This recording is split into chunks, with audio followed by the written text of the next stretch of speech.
Нешто повеќе од 4 дена преостануваат за собирање на неопходните 10.000 граѓански потписи за официјално влегување во трката за претседател на државата. На листата од 13, 6 се уште се далеку од прагот. Ниту еден од нив од 23 февруари, кога почна собирањето потписи, па досега не успеал да дојде ниту до 2000 потписи од граѓаните. Тоа значи дека нивните шанси се исклучително мали дека до петок на полноќ, кога истекува рокот, ќе успеат да дојдат до 10.000.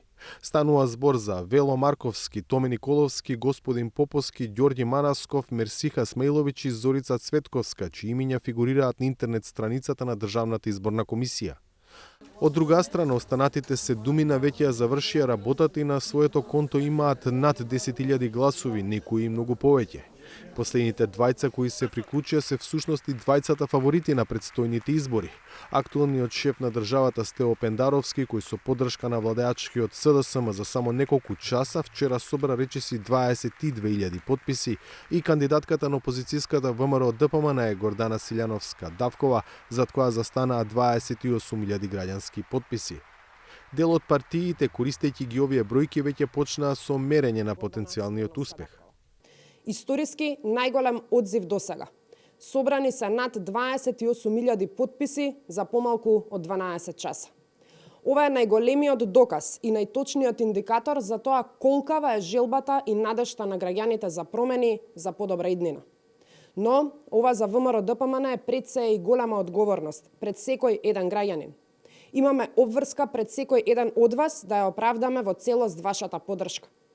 Оваа бројка само ни потврдува дека мораме да останеме посветени на визијата за промени кои значат честно и правично владење, промени кои ќе значат подобар живот за граѓаните дома, промени кои значат враќање на достоинството на граѓаните и државата.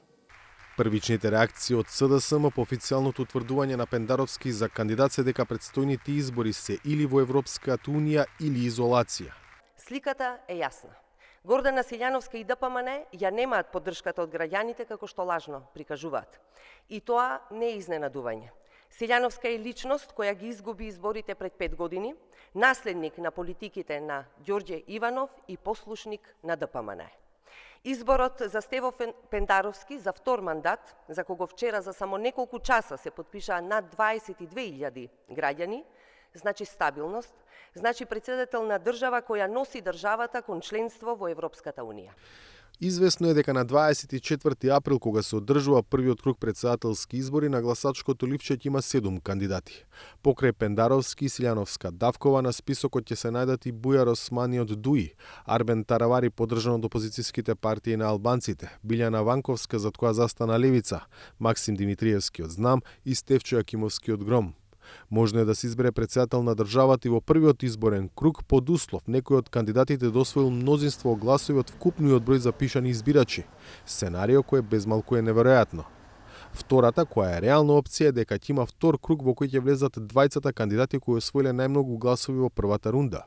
За шеф на државата се избира оној кој освоил мнозинство гласови, но само ако на гласање излегле повеќе од 40% од избирачите. Ако тоа не се случи, изборниот законник е јасен. Изборите за председател се повторуваат. За Гласот на Америка, од Скопје, Владимир Мирчевски.